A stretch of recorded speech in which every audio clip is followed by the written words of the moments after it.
Today, we are going to learn how to make working drawings for a frame structure up to foundation.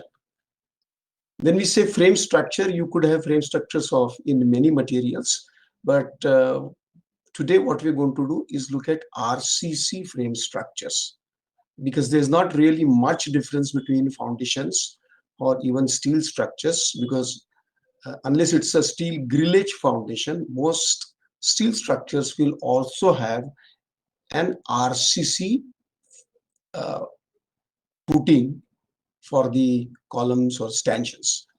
So this is what we are going to do today.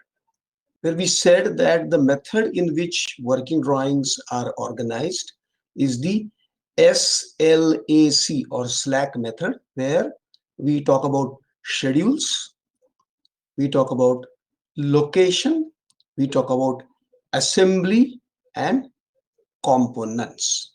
This is what we are going to talk about. So when it comes to working drawings up to plinth, what are the various components that we have? We obviously need to do excavation. After excavation, there will be the PCC pads under your footings. On top of that, you will have RCC footings. Then there will be the column from the footing up to the plinth. Then there will be two other elements. There will be plinth beams and ground beams. Then there will be obviously filling or murum filling and dry rubble packing, and also the PCC subfloor, which is very similar to what we did for our load bearing structures. So the main difference is in the footings, columns, beams. So this is what we are going to look at today. So when we start making the working drawings, the first drawing that we make is the drawing showing location of various components, or also called the general arrangement drawing. Now, what do you put in your general arrangement drawing? It's a plan, and in that plan, you will have to show all the columns. The column sizes will be the sizes up to plinth. Then just below the column, there is going to be the footing. And I'm assuming that we have trapezoidal footings. So there will be another set of lines showing the footing. Then below the footing, you will also have PCC, which is projecting about 150 mm on all four sides. So there will be another set of lines showing the PCC or outline of the PCC. And then the excavation line, which is going to be the same as the PCC line. The profile of the excavation and profile of PCC is the same. Now, sometimes, because in a frame structure, the loads are point loads, so there will be a higher load that a footing needs to take than maybe a strip foundation in a load-bearing wall. And therefore, sometimes below the PCC, you may have to do underpinning. I hope you understand what is underpinning. It is taking very large pieces of stone and driving them in the earth with the help of a crowbar. Okay, to ensure that the load bearing capacity is the required load bearing capacity. Sometimes when the load bearing capacity is not as required, it is lower than what is required, then you use these stones and you can vertically put them and kind of use a crowbar to underpin them, as it is called. So underpinning is a method to increase the load bearing capacity of the soil. So if at all there is underpinning, it is shown in the section. In the plan, you don't show any underpinning. Okay, so this is what the general arrangement plan looks like. There are all the columns which are drawn, then there are footings, and there is the excavation or PCC line. What else will your general arrangement plan have?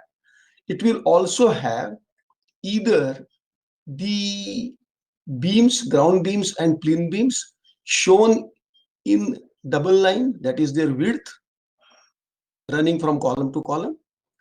Alternatively, you could only show the center line in dotted center lines of all beams. Okay, so there are two ways in which it can be done. Then there is the whole question of naming them. Every column is named with a number after C. So if it's the first column, it is called C1, then you have C2, and then you have C3. So every column is given a name. Similarly, all beams, plinth beams as well as ground beams, are given names. They are named as GB1 for ground beam, GB1, GB2 like this, and PB1 or plinth beam, PB1, PB2 like that. Now, interestingly, when you name the columns, you have to use some geometry. Usually, we name the columns in a certain method or certain sequence. Usually, it is clockwise and starting from the top left corner when you hold the plan. Then, even beams have to be named serially. For instance, if you have a ground beam, the first beam, if it's a ground beam, and if the second beam is a plinth beam, then you don't have GB1 and GB2, but you will have GB1 and PB2. So even though ground beams and plinth beams have the first two letters which are different, like GB and PB, the numbers are continuous. Okay, this is done to ensure that you know the exact number of beams, because the main difference between plinth beams and ground beams is something that we are going to discuss a little later. Having said all this, the next important, and in fact that's the most important bit of information that you give on the general arrangement drawing, and that is the locations of various columns. Now, how do you do that? You do that by giving center lines of all columns.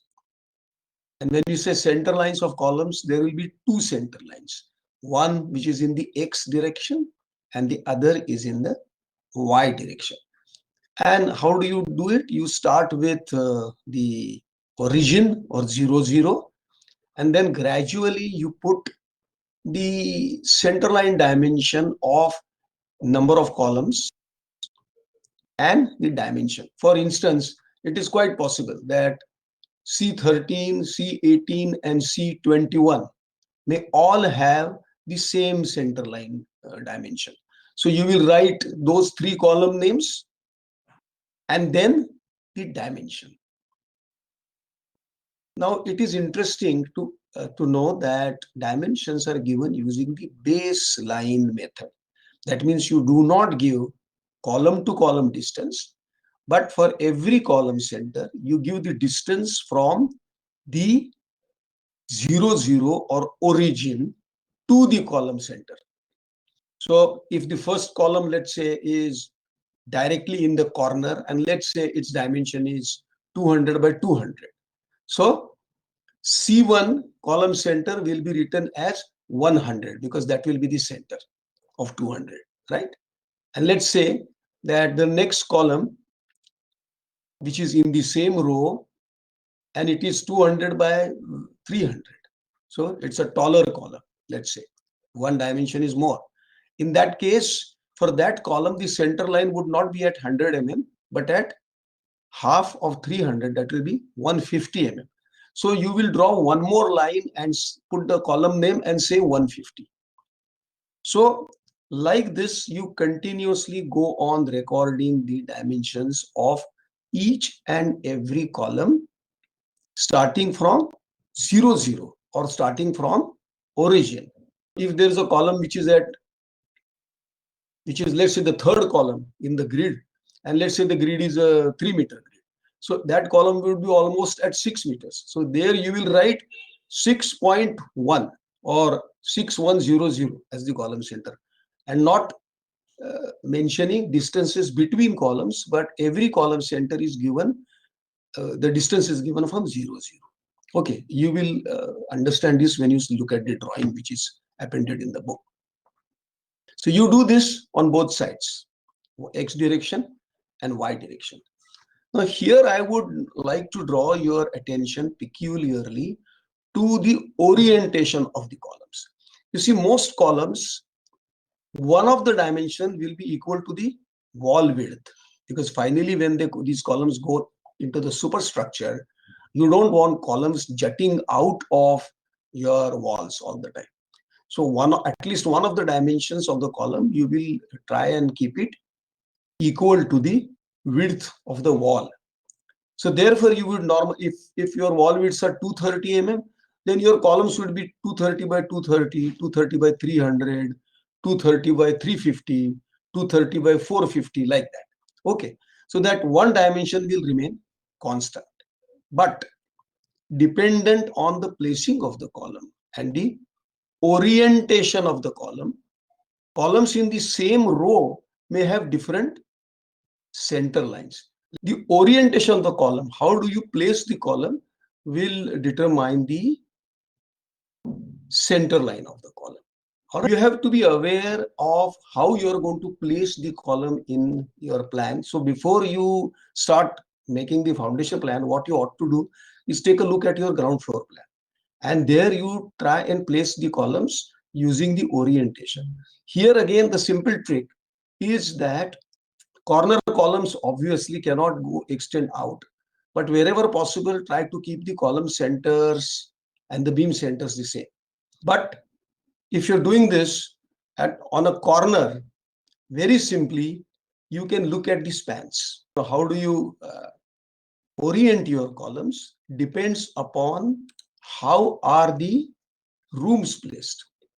Okay.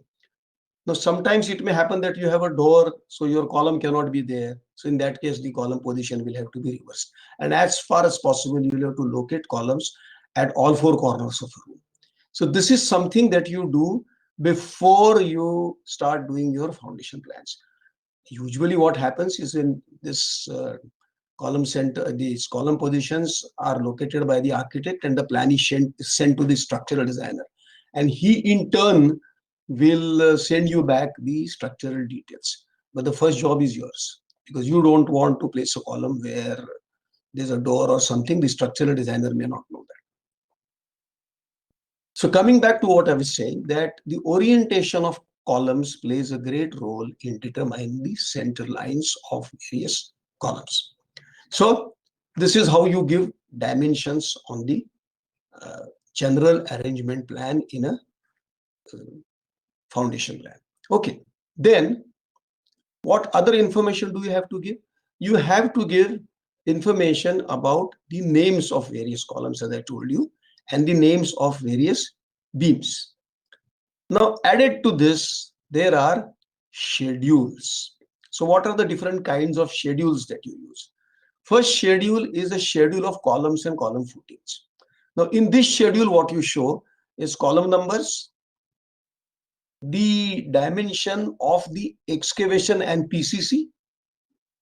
Then the next bit of information in this table that you give is the dimension of the column itself. Okay. Usually we don't make separate schedules for excavation and for footings. There's only one kind of schedule that we use. So if we are using only one schedule, which is the normal case, we also have to give the other important dimensions of the footing. Now, what are these? If you look at a trapezoidal footing, it is actually made up of a rectanguloid at the bottom. And then on top of that, you have a pyramid, but it is a truncated pyramid. That means the top is chopped off. Okay. So if you have to give dimensions of the footings, first of all, you will have to give the dimension of the base of the footing, which will be 300 mm less than the excavation size, obviously, because you have 150 mm projections on each side for the base, I mean, beyond the base for the PCC. So when you give the base dimension of the footing, it is assumed that that is the size of the rectanguloid that you have at the bottom. And then there are two depths that you have to give. First of all, there is a larger depth, which is from the bottom of the base to the top of the truncated pyramid. And that is called as capital D. Okay. And then there is the small d, which is the height of the base only, the rectanguloid portion or the rectangular portion that you see in your section. So that is the next dimension. So you have to give the base dimension, which is so many meters into so many meters. Then there is the big D or capital D, which is the total height of the footing or total depth of the footing. And then you have to give the depth of the base, which is the height of the rectangular part of the footing. Okay, these three dimensions you have to give. Generally, the top of the footing size is not given, the size which is the surface on which the columns sit. But here I would like to tell you that this size is calculated based on the column that is supported on top. Simply because when you erect the column, you have to erect the shuttering or centering for the column. So how do you do the shuttering for the column? First, you will have to put a rough ground or a small piece of wooden batten, which is nailed to the top surface of the footing on all four sides. And then you put the plank, which is fixed to the side of this rough ground. Okay. All this requires a little bit of space which is flat. And the minimum is 75 mm because your width of your plank is going to be about 20 mm. And then you need some space for the rough ground to be nailed. Why does it have to be 75? It could be 40 also. The 20 plus 20, that is good enough. But sometimes what happens that the footing, while it is cast, there may be an error in the column center. So the column center may not sit exactly in the center of the footing. On site, these kinds of problems happen. So you must have some little more extra space so that your column doesn't, so that your column sits on the footing at least. Therefore, practically, you always leave about 75 mm on every side of the column. So what you do is you first look at sides, add 75 plus 75 on either side. So you increase the column size. If let's say the column size is 200 by 300, then it will become 200 plus 150. So 350, and 300 plus 150, 450. So your base, the top of the truncated pyramid will become 350 by 450 for a column of 200 by 300. All right. So this is how you calculate the size of your footing. But in the schedule, you give the base dimension and you give both the depths, the total depth and the depth of the rectangular portion. And obviously, based on the orientation of the footings, you may have different, rows. So for instance, let's say that your footing size is 1.5 meters by 1.8 meters. Okay. So dependent on its orientation, it could be 1.5, that is the dimension in the X direction, and 1.8 in the Y direction. So that will become one row. And if the orientation changes and instead of 1.5 by 1.8, it becomes 1.8 by 1.5, then it is written in another row. Okay. So even the schedule, when you write it, the dimensions given in the schedule will actually convey to the contractor that the orientation of the column and the column footing is in a certain manner. Okay. So this is the schedule that you give for footings. Okay. Obviously, excavation size, PCC size are the same in plan. And then the base of the footing, and then the depth and the big depth and the small depth of the footing. So this is what is there in the schedule for the footing. Then we go to the beams. For the beams also there is a different schedule. The schedule is various names of the beams PB1, PB2, GB1, GB5, whatever, and then the size of that beam. That is all that is there in the schedule for the beams. Okay, so you have schedule for the footings and you have schedule for the beams, whether they're plain beams or ground beams, and all this information goes into your general arrangement plan. Now let's come to the second part of the drawing, which is the component and assembly drawing. Now, component assembly drawing is the section that you draw. The section is detailed out. It shows the excavation line. It has to show the PCC below the footing, which is 150 mm thick. Then on top of that, you show a footing. On top of that, you show the column. Then you show the position of the plinth beam and you show position of the ground beam. You show the positions of the murum filling. You have the position for dry rubble packing and the subfloor. Now here it is important to know what is the difference between plinth beam and the ground beam. Ground beams are provided at the periphery of the building. Why are they provided? Because you want to have some kind of retention area into which you can fill the murum. So you have to kind of create some sort of a tank or a howdah in which you can put in all the filling material. So for this, you will have to have walls. Now, if you remember in the load bearing construction, you already were building walls right from the ground up or right from the foundation up. Here, you have no walls. Here you have only columns which are coming up from the ground. So what you do is at the periphery, you put in a beam run or series of beams which run between columns. And the most important thing to remember is that the bottom of every ground beam is 150 mm below ground. You build a wall on top of this beam. So this is the ground beam.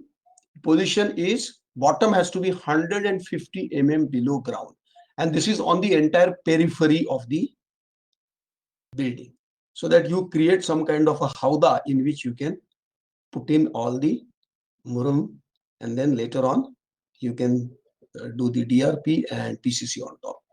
While as plinth beams, which are all the internal beams, they will be placed in such a fashion that the top of the plinth beam will be at the height of the plinth.